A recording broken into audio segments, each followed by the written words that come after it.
Hello, my name is Lauren Carr, and I'm the Director of Education, Engagement, and Inclusion at Ensemble Theater Cincinnati, and welcome to Meet the Artists. This week, we have a very special guest on. We have storyteller and activist, Sparkle Leigh, aka Dan Davidson. Hey! Hi, Sparkle, how are you, beautiful? Doing pretty good. How are you, beautiful? Good. As I said to you right before, I felt a little bit of pressure tonight. You called me a goddess. It blew me away. Lies. Didn't already know. Don't even start.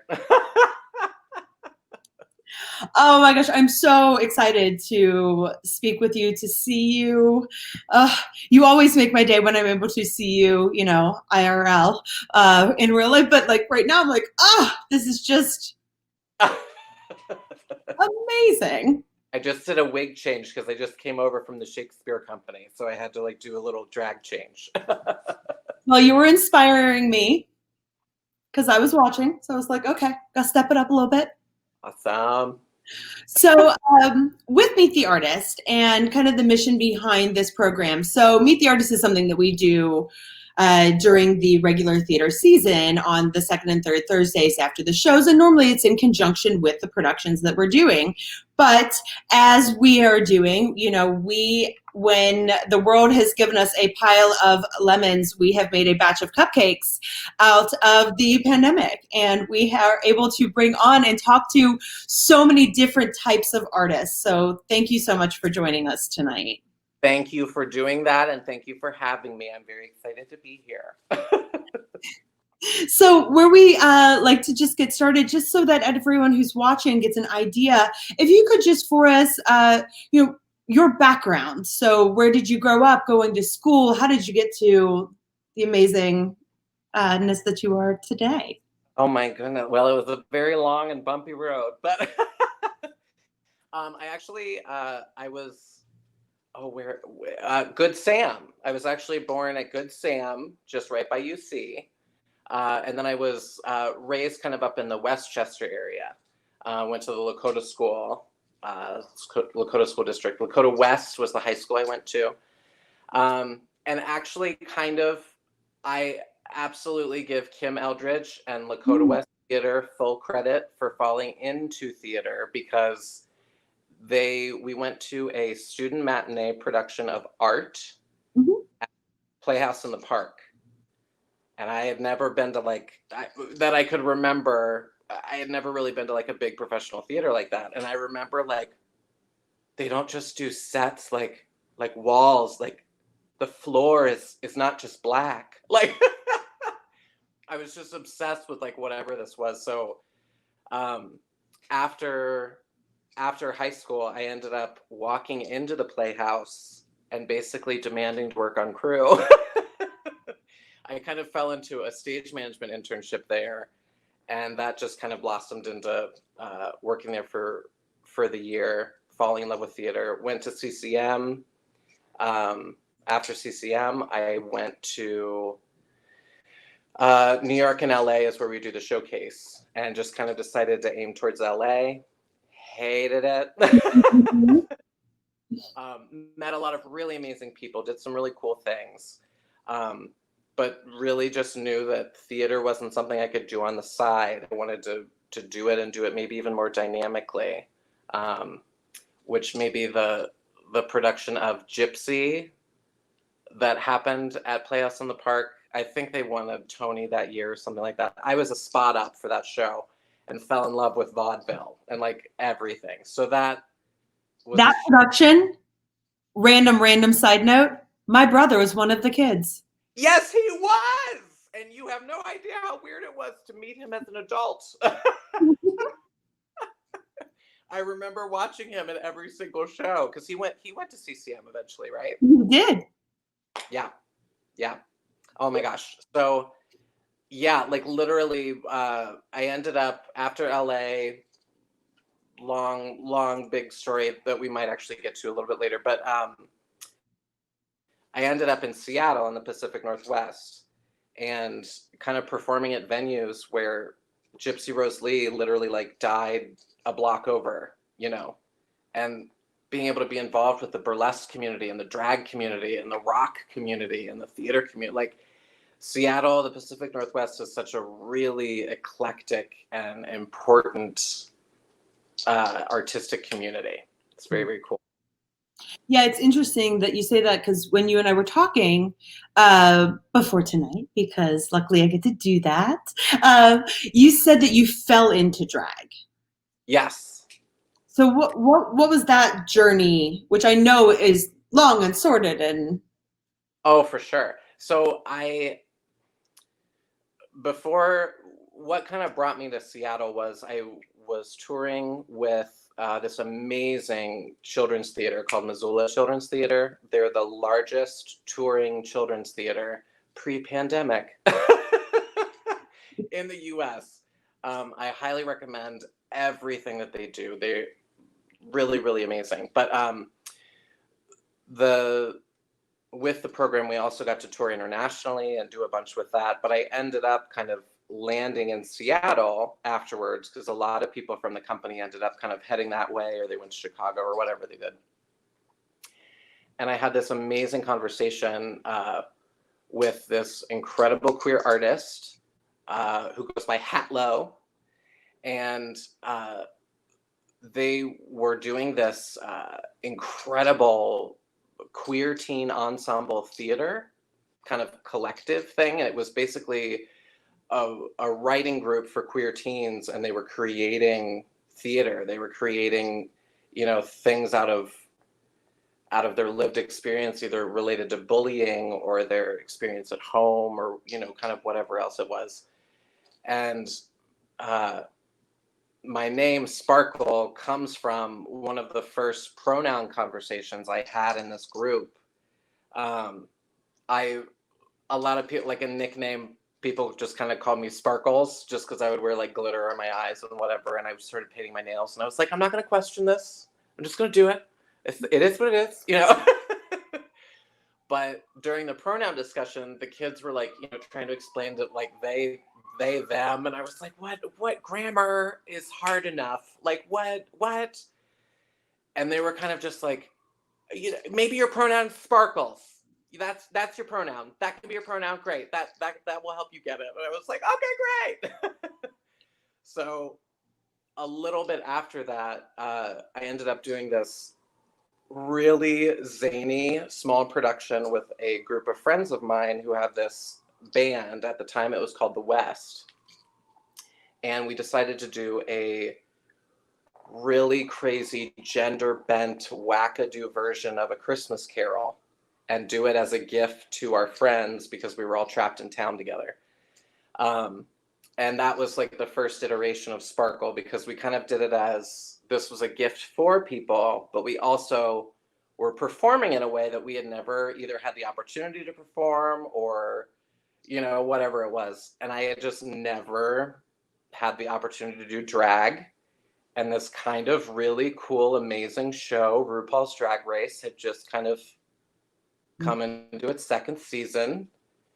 And it was like theater on, very, I don't know what I can say here on the live. Theater glitterified. Yes, rabid theater basically is what drag was. So I just was very, very intrigued by it. But the production that we did, the first night we maybe had like 5 or 10 people we were able to get there. But people found out what we were doing or what we had done, and the next night it was like 50 or 60 people had emailed to like come and see the show, and they piled into this very small living room area, because we were performing in their basement apartment, the show. So the first time that Sparkle ever performed, I performed Janelle Monáe's Tightrope. Mm-hmm. And I was dressed as a 50s housewife, 80s punk rock, 50s housewife, I would say. Yeah. And then some of their band ended up coming, because the second number that I did was one of my friend's band songs. It's called Call Me a Liar, again by The West. Now they're known as the Killer Workout. But the band basically was like, you're performing with us at New Year's. Like, you're doing it. So I that's kind of where it started. They invited me to come on a stage at a New Year's show, and I got to chuck ho-hos at hipsters that weren't watching the stage, and it was just great. So everything I started doing was very out of the box. It was very zany. I ended up naming myself Sparkle Leigh, Leigh. My mother's favorite actress is Vivian Leigh. Her favorite movie is Gone with the Wind, which that's a whole problematic conversation in and of itself. However, a whole other hour, 2, 3, 5. Oh boy. But that's why I have the name Sparkle Leigh, spelled Leigh. Just to have it be like a play on words, because a lot of drag names tend to do that. They're kind of like a, just funny thing. But I started hosting theater fundraisers, and with my friend's band, I just started kind of going to shows of theirs dressed like a clown. Basically, the sound that they had was like this indie rock disco, and they were trying to get people, like hipsters, dancing.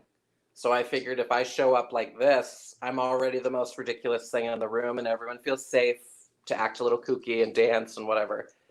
So that was kind of the start of it. And that the one video, the music video, that they ended up featuring me as their music video, kind of. So yeah, Killer Workout is to blame. Wow. No, it's interesting. You kind of brought up that, the name Sparkle spun out of the discussion of pronouns. Mm-hmm. And for many of us, this has been very prevalent in our lives. It is part of our introduction. I walk into a space, my name is Lauren, my pronouns are she, her. It is becoming, and as it should, a part of the automatic introduction, right? So, and along with one of the other steps forward that I believe that the pandemic has really given us is the importance of the audio description, right? Mm. So not only is it, hi, hello, my name is Lauren, my pronouns are she, her. I am a white woman with brown hair wearing a seemingly whitish beige top with a grayish beige background. I'm feeling very beige tonight. Not only am I next to you, but I just have been feeling very beige. But that discussion of pronouns, so in just right now, your title under your photo is Sparkle Leigh, aka Dan Davidson. So there is this difference in those personas. When you are Sparkle, your pronouns are she, her, hers. And when you are out of face, you are he, him, his. But you are also okay with boom.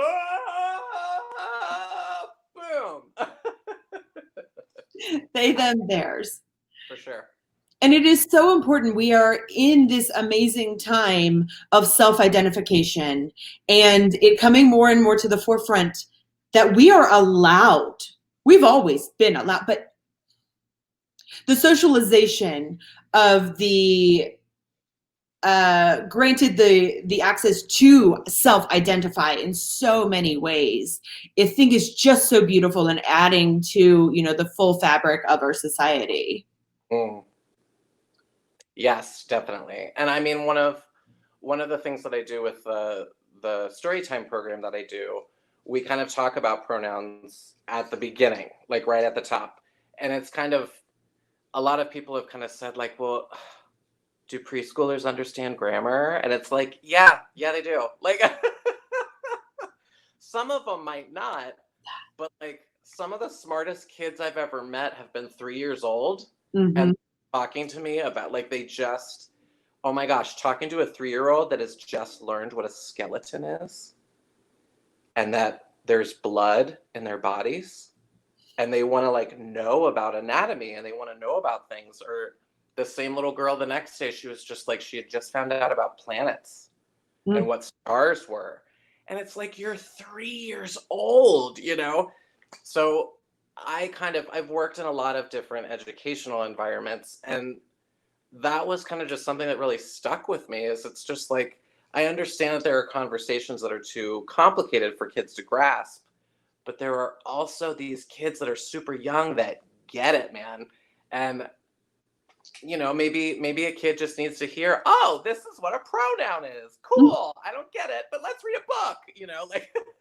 And I think that, it goes back to, the education at those younger ages. If we're instilling that knowledge as young as we can, then maybe, right, I can go about it as a teacher with maybe then I can have the hope that they will continue to learn and to go down that path and that journey as they grow up.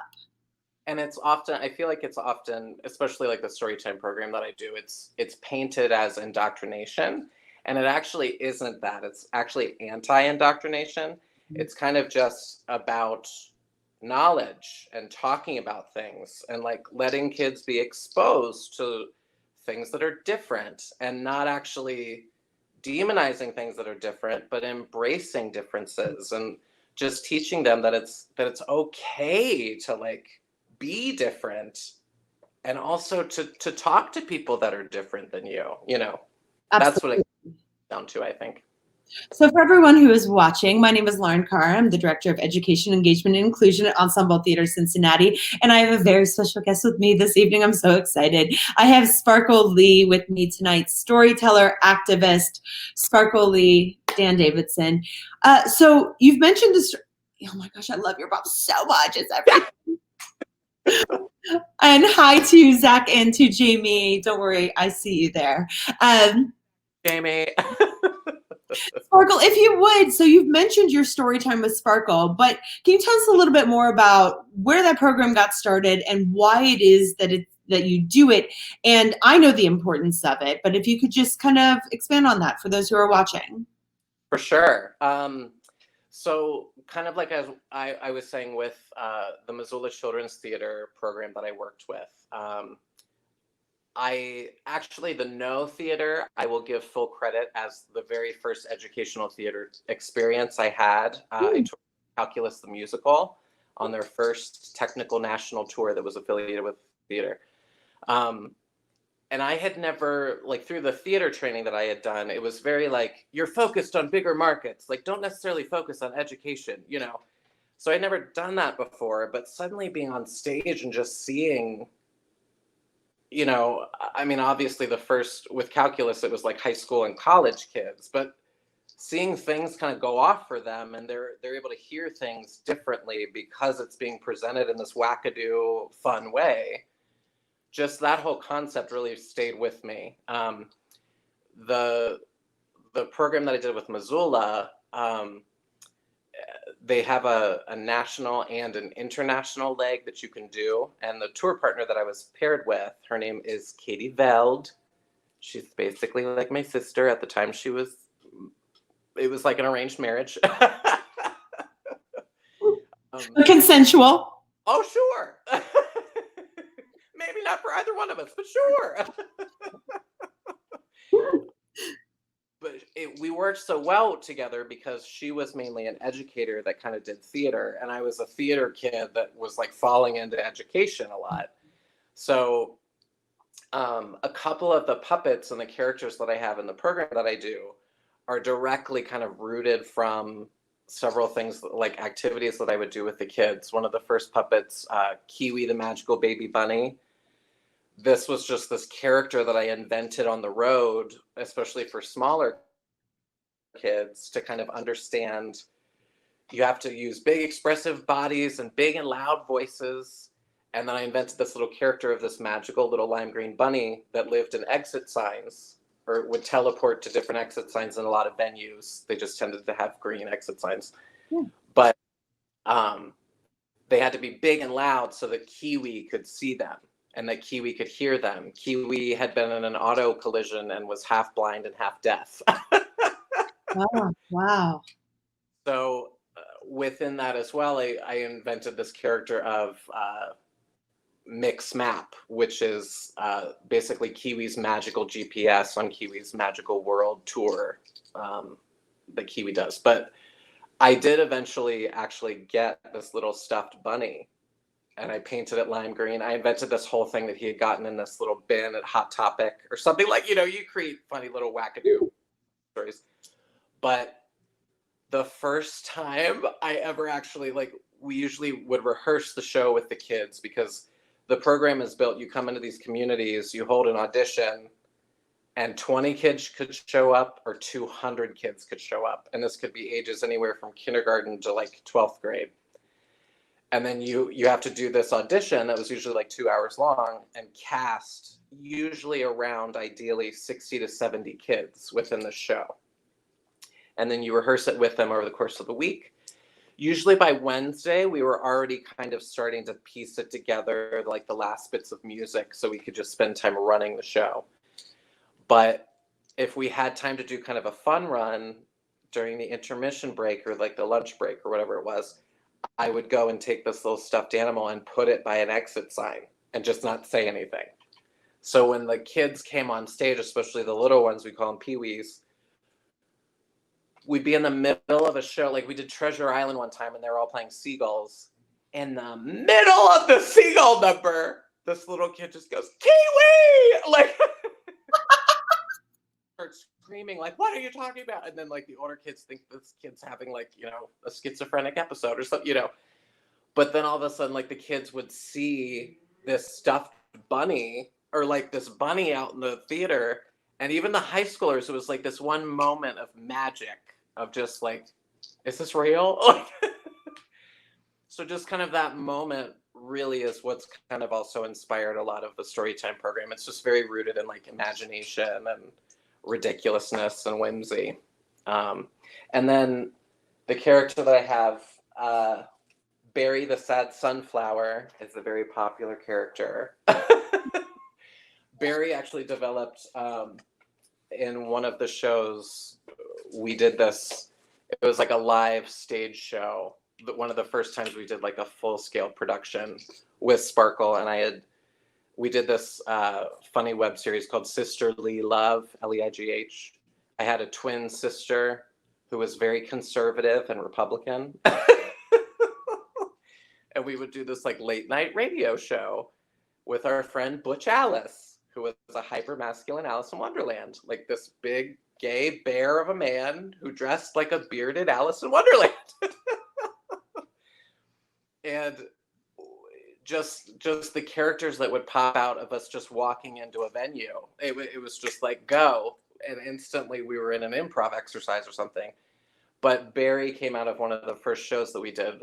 We did this whole series called Playtime Time. And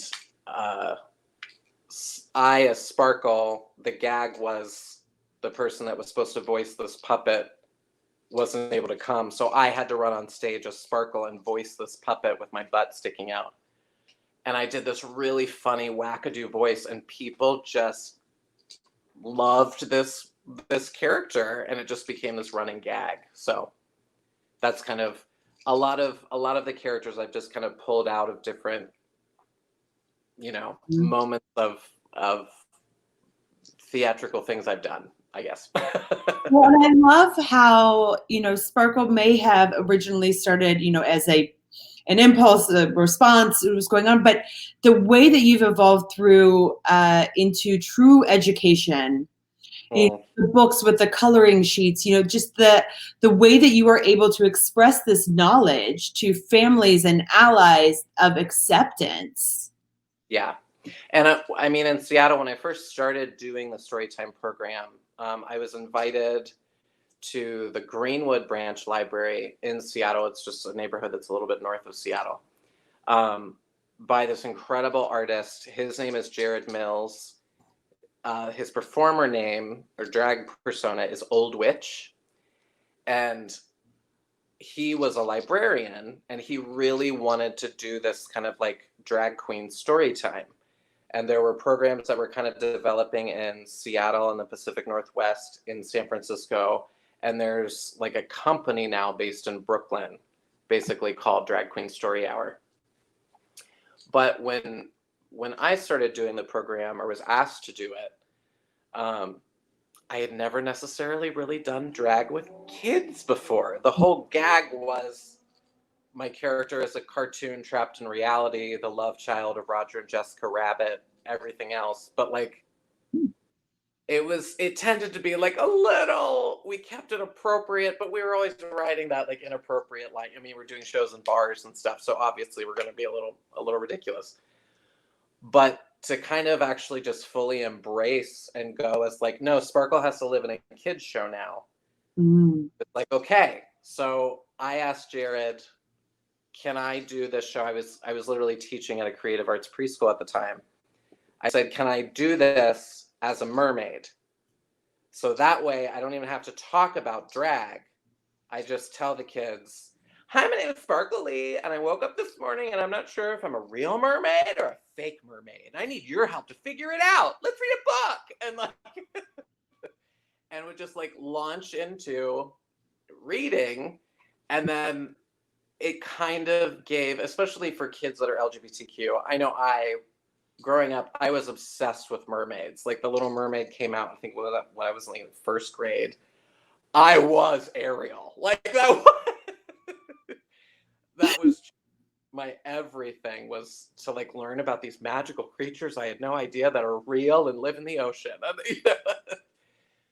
So to kind of be able to just kind of bring that into an environment and know that like kids that are LGBTQ are going to love this, and they're going to love that they can maybe dress up too. And, you know, maybe they can dress up like a boy, but maybe they want to wear a dress. Cool. Great.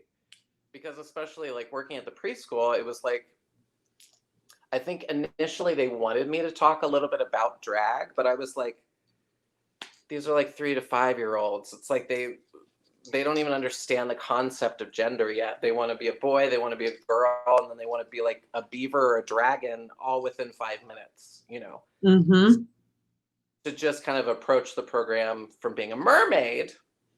And then if they had questions, we could talk later, like when we were taking pictures and stuff like that. But like, aside from that, just a couple of other things and introducing the concept of pronouns and whatever, it was just a fun, kooky, wonderful family hour to be together.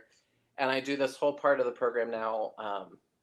At the beginning, I use Mixmap as a way to do that. And Mixmap, instead of Mr. or Mrs., Mix is like what would you call that? The title for people that don't prescribe to. I was just having this conversation the other day, and for some reason I'm going to say like prefix, and that's not it. It's not certain. But yes. So MX. Yes. And it also is just kind of honorific. I love to. There it is. Thank you. I love to kind of talk about the fact that it's just like, I mean, with all these puppets, it's like, you know, our obsession, especially in America, of gendering things. It's like, why are you gendering a piece of cardboard? Why is everything with googly eyes Mr. Somebody? It's like that. Why is it Mr. Somebody? You know, I could go on and on about that one.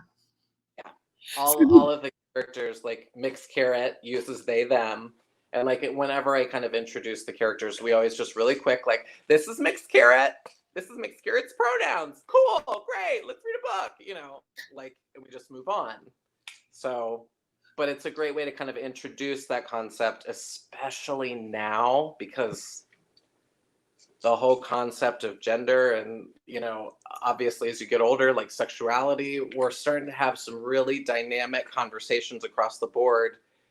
So my hope and my goal is to just kind of make that less jarring once people can wrap their heads around it.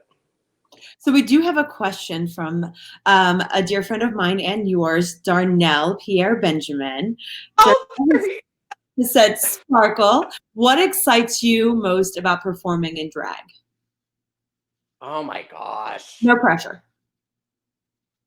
I mean, I think drag especially, I mean, the whole reason why I was excited to kind of punch in and put Sparkle in, you know, figure out what that was for myself, it really helped me connect a lot of dots that I had kind of always wrestled with as a performer and a person. Mm. I've just always been a very empathetic, nice, kind person, but a lot of people perceive that as a very feminine energy. So even if I would be sitting at like a restaurant with a beard with a group of people, the waiter or waitress would often just be, ma'am, and for you, I mean, sir, I'm sorry. And, you know, just having this whole, like, it's cool. Like, you know, thank you for thinking I was a woman, because we should all be so lucky. But I feel like, you know, like in theater, you're able to kind of take on certain characters and you just really find pieces of yourself within them, and you're just able to like own that in this crazy way. To be able to take this clown and just find out a whole bunch about myself, but also be able to kind of inject this fun, whimsical, kooky environment where people suddenly have the freedom, like, I want to be a part of the family, you know, I want to be this person, you know, and then it just literally people start inventing characters and inventing, it's just like, great. That's kind of been one of the greatest things about performing in Sparkle that I love, because I often, especially anymore, it's hard for me to be in bars and venues and stuff like that now, just from a recovery standpoint. But like being able to perform anywhere, just showing up and like suddenly, you know, creating this whole very cool atmosphere or environment. It's very fun. Wow. Well, if everyone who's watching, if you do have any questions for Sparkle Leigh, please feel free to go ahead and type this in the comment box, and we will make sure to address them to the best of our abilities within our time constraints. But so you came back into Cincinnati with a splash. There's no missing it, and at least, you know, in my perspective, right? So, you know, when we go on social media, we do create our echo chambers. Yes. So for me, you came in, it was just like, I saw you everywhere. I got to see you in person. I got to see you perform. So it was absolutely amazing. No,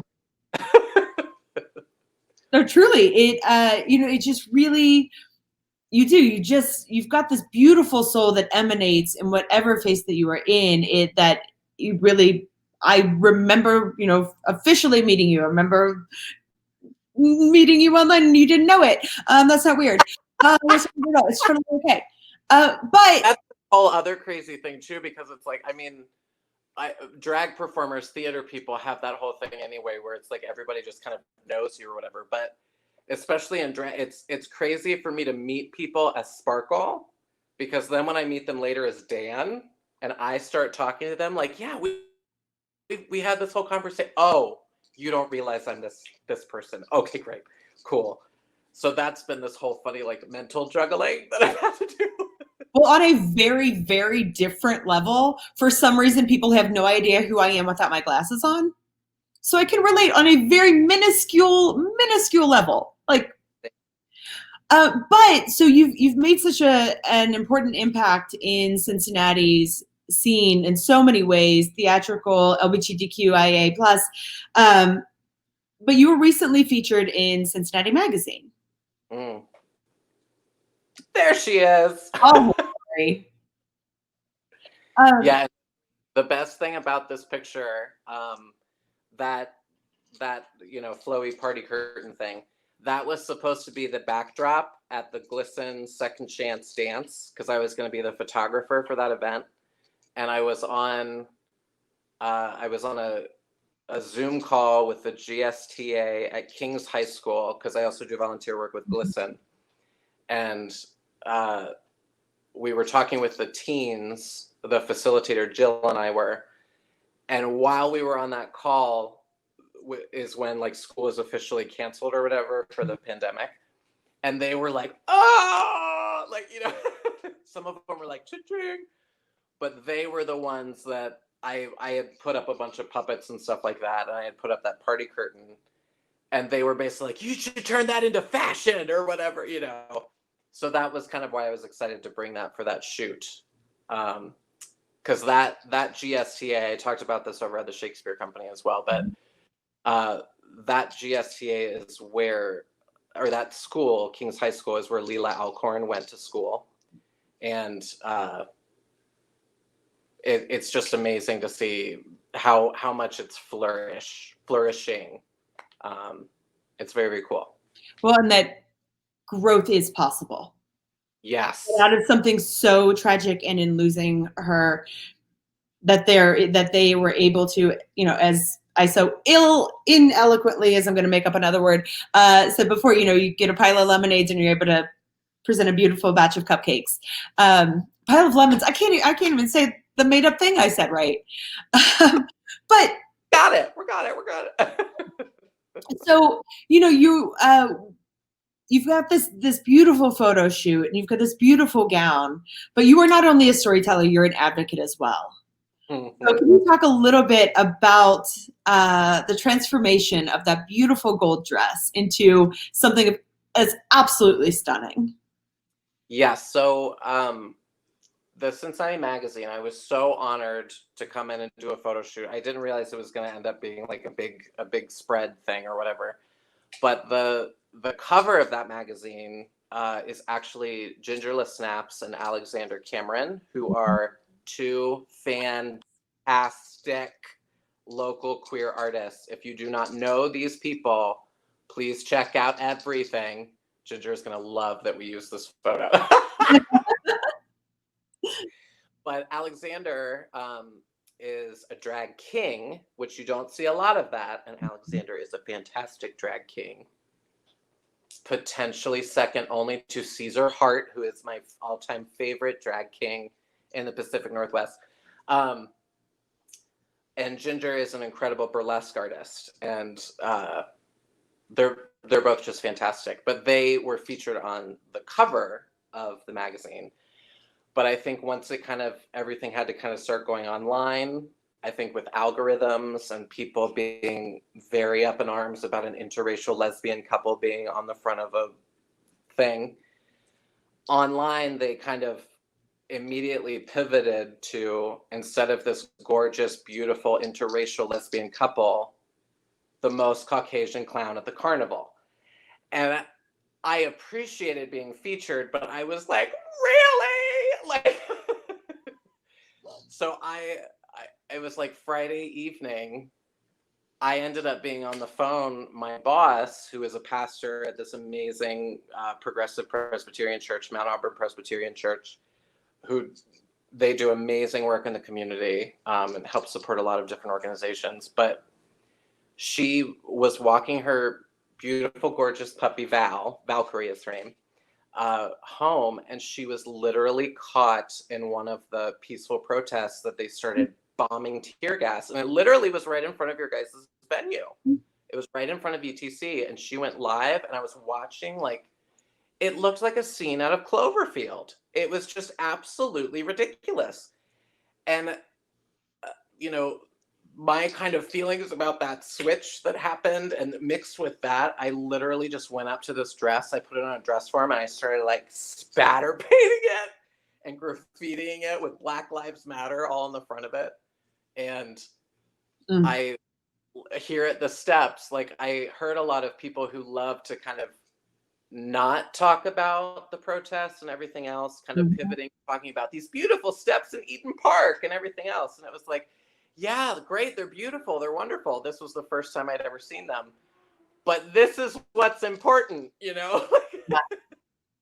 So I kind of went out to a couple different places all around Cincinnati and just did some photos in the dress just to kind of post them. Those are kind of, here in front of the Freedom Center. I did a post because as Dan, I'm in a film that's featured here in the Freedom Center, and that was like over 20 years ago. But it's about a very, very important abolitionist family in Ripley, Ohio, that was like one of literally the main stops on the Underground Railroad on the Ohio side, and especially with Ohio and Kentucky being such an important border. Like, this family, it was amazing to learn about everything that they did. But also trying to even myself, one of the reasons I'm back in Cincinnati is because I had to stop things very suddenly in Seattle because I was involved with a hit and run hate crime, and I had to stop. And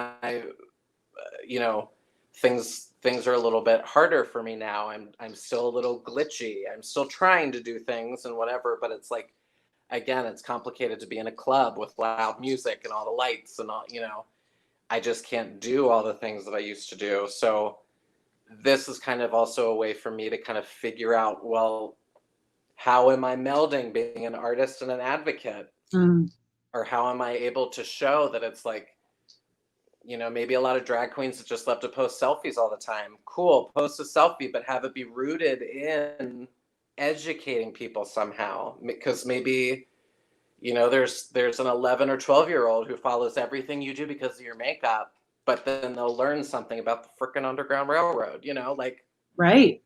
Why the heck not? Well, that's kind of actually leads me into, we have a question from Jamie Smith, who I just want to see in person so badly. So Jamie had asked, how hard is it to separate Dan from Sparkle? Ooh. That is a complicated question. I think because of the fact that, for me, Sparkle, I like to think of Sparkle as me in another dimension. If I had been able to grow up without conversion therapy, without being a part of a hit and run hate crime, with it, if I lived in a world where there was no bigotry, or there was, and maybe I was just able to be whatever the heck I was, that's kind of what it's rooted in. But also, I feel like Sparkle definitely is one of the reasons I'm still here, if that makes sense.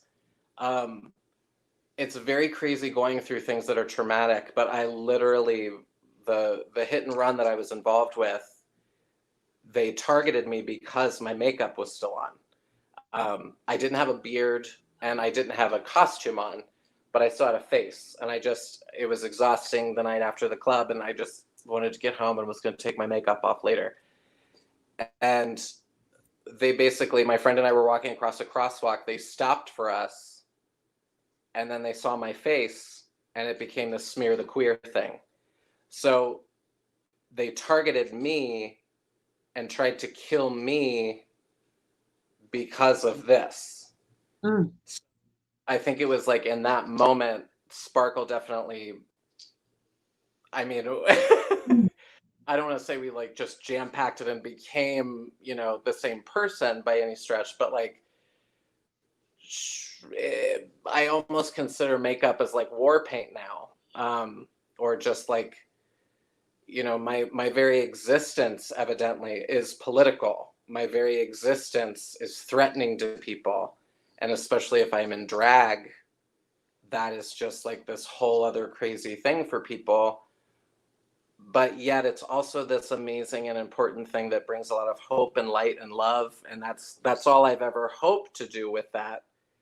So that's kind of why it's gotten a little bit complicated in that sense. But I've also, through kind of figuring that out, and I had a lot of head trauma through this thing. Half of my body was paralyzed. Like it was a very nutty, crazy thing, but it really helped me kind of draw really bold lines, when this all needs to go to a box and go in the closet, that happens.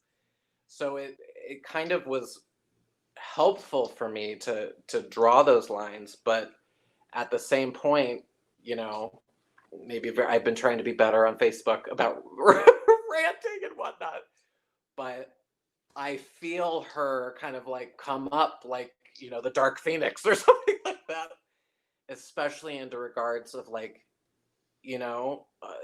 these days that go by and we just keep on hearing about another Black trans person who has been killed. Yeah. And then the people that hear that and think, oh my gosh, that's horrible. And they don't realize that, no, this happens every single day, multiple times a day. And the fact that you're hearing about it only points to the fact it's happening at least 10 times as much as you're even hearing about. Maybe that's important. Maybe you need to actually, put your dogma down and care about people more dynamically, a little bit more. Well, maybe that.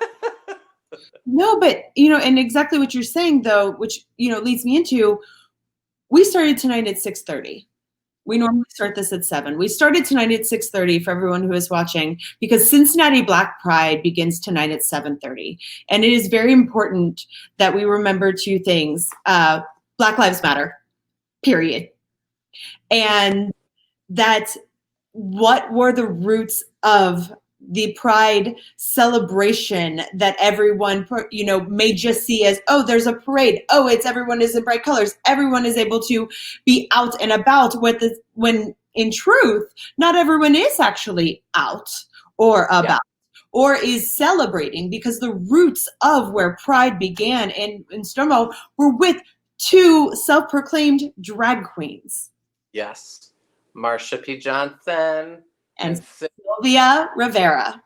I was like, Sylvia. I was going to say Sylvia, oh, stay for more. And that's in Seattle. She might have been there. But, I think that there's so much for people to take these times to really educate themselves on the history of all of the things that are going on right now. So the history that goes all the way back, where do you even begin in the history of Black Lives Matter? Because that is a full reboot of the whitewashed education that has been so prevalent throughout our society for, hundreds and hundreds of years. And the idea that Pride, it is a celebration. But what is it celebrating? Yes, it was a protest. It was and that's what it's rooted in. And there's a lot of talk. I mean, we even talked about it over on the other talk, the Shakespeare Company, but just kind of the need, especially a lot of people in the LGBTQ community, when you're sitting at a gay pride parade and now it's just become this 3-hour corporate commercial for all these mainly alcoholic beverages. It's just like, this isn't it. It's not it. And spending more time just getting to know local community organizations and the history of organizations that maybe have been in your city, not even just here in Cincinnati. I plugged them before, I'm going to plug them again. The Ohio Lesbian Archives is such a vital organization in this city. When I heard about them and learned about the work that they've been doing, they've indirectly been keeping track of the history, the history of queer Cincinnati, at least since like the 50s. They even have like flyers going back to like the 50s and the 60s. And learning about different articles on different activists that were around when Stonewall happened and what was happening here in Cincinnati, and the whole fact that their organization is rooted through the lesbian experience. That's a whole other conversation that you might not necessarily hear about at an HRC event or like, a big corporate event. They probably aren't going to focus on butch lesbians and how they've been very important to all of us being able to have these conversations, and the trans community and the bi community and the genderqueer and the question, there's a lot of stuff to know. And one of the organizations that I work with as well is PFLAG. And PFLAG is so incredibly vital. I'm actually working with Tim M from Cincinnati Black Pride, our organization is, and we are working on how to have more constructive dialogue around creating a chapter that is specifically for Black parents, for Black kids. That in and of itself is a very, very needed thing. And we do 2 different monthly meetings right now. One actually meets at Mount Auburn Presbyterian, and the other satellite meeting happens at a church over on the east side. But this organization or this meeting would be another satellite meeting that would be able to strictly focus on the needs of the Black community. And ideally, no one with white skin would be in that room.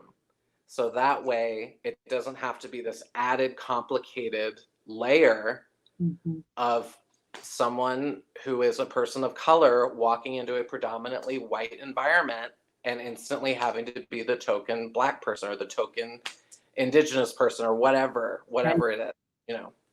Yeah, and you know, you and I were able to talk briefly, and I was so struck, you know, in the conversation that happened in the hour prior to this, of the tokenization of a month. And you know, the conversation had come up about not just in June. Yes. That Pride is important year round. It's the idea that we can concentrate on Black History Month in February, when that should be part of all of the history that we are learning, no matter what month it is. Every year, a complete redoctorization of the education that we are all receiving. But I think a really big part of that education, where right now there's this amazing opportunity. Again, we got this, you know, plate of cupcakes. Cincinnati Pride Festival, because we are very conscious and aware that we are in the middle of a pandemic right now, in order to ensure the safety of the participants. Cincinnati Black Pride, who's, you know, only been back in action in Cincinnati in the past couple of years, is making a scene with this, and is amazing. So their film festival actually starts in less than 8 minutes, so almost 7 minutes. So if we can, please encourage everyone who is watching, please go over and watch the films that they have on tonight. They are free from 7:30 until midnight. And to be able to take that time to learn about what it is to be Black and gay and queer and lesbian and trans and questioning in our country and in our city. It's so important. And also, especially like it's very, I hear a lot of people saying just like it's so hard, it's so like there's so much, and like where do you start and everything else. It's like I've been telling people, if you haven't seen The Color Purple, start there. Like and there's other incredibly important films. The film Selma, which was made either in like 2015 or 2017, that is such an important film that I had no idea even existed. It's about like the Birmingham bridge incident and like the whole things, you know, leading up to everything involved with that. And as I was talking to you as well, like with all the hashtags, all the names that you're hearing about all the time, like, you know, George Floyd, Ahmaud Arbery, Breonna Taylor, all of these people. And again, this is every single day since we've even learned about these names, like the laundry list of people that have been involved with things since then. But like this movie Selma, I learned about these 4 girls that I had no idea, and especially with all the work that I've been doing with, you know, a program that's kind of rooted in LGBTQ families and allies and stuff like that. Learning that everything related to that incident started because a church was bombed and an 11-year-old girl and 3 14-year-old girls were killed. Yeah. And if we want to go ahead and say their names, that is Addie Mae Collins, Cynthia Wesley, Carol Robertson, Carol Denise McNair, and there was a 5th young girl who was there in that bombing, Sarah Collins Rudolph, who did not die, but her sister did. Say the names, say their names. We are very fortunate. Selma is actually streaming for free on all platforms right now. So if, you know, even if you search it in your things and it may come up as not available, if you go onto Amazon, it is there for a free rental. I recommend that, you know, people check out these films. Watch Just Mercy. Watch. Oh my gosh, Just Mercy. You know, immerse yourselves in the information. We have this respite right now of not being able to go out and interact with people out in the world and necessarily in person, but we have this opportunity to continue to learn. And also, not only the film Paris is Burning, which I believe is available on Netflix right now, but also the series Pose, which is based off of that. That is a huge, important program right now. Any and all of the performers involved, if it is a Black trans person, it is played by a Black trans person. And that has never happened before, like in the history of anything. So it's like we're living in a lot of history right now.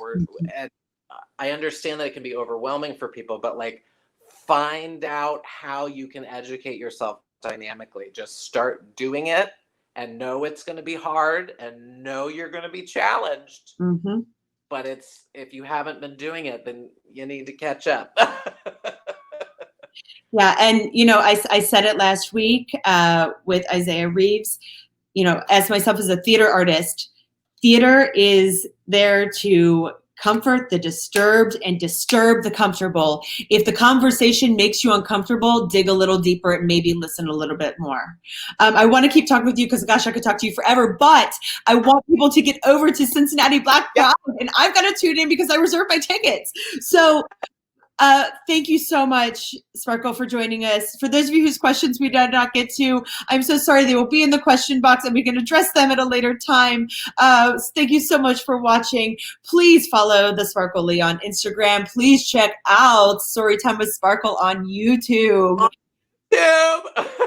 There's so much beautiful, beautiful work being done. Thank you so much, Sparkle Leigh, aka Dan Davidson, for joining us tonight. And thank you, Ensemble, for having me. I appreciate you.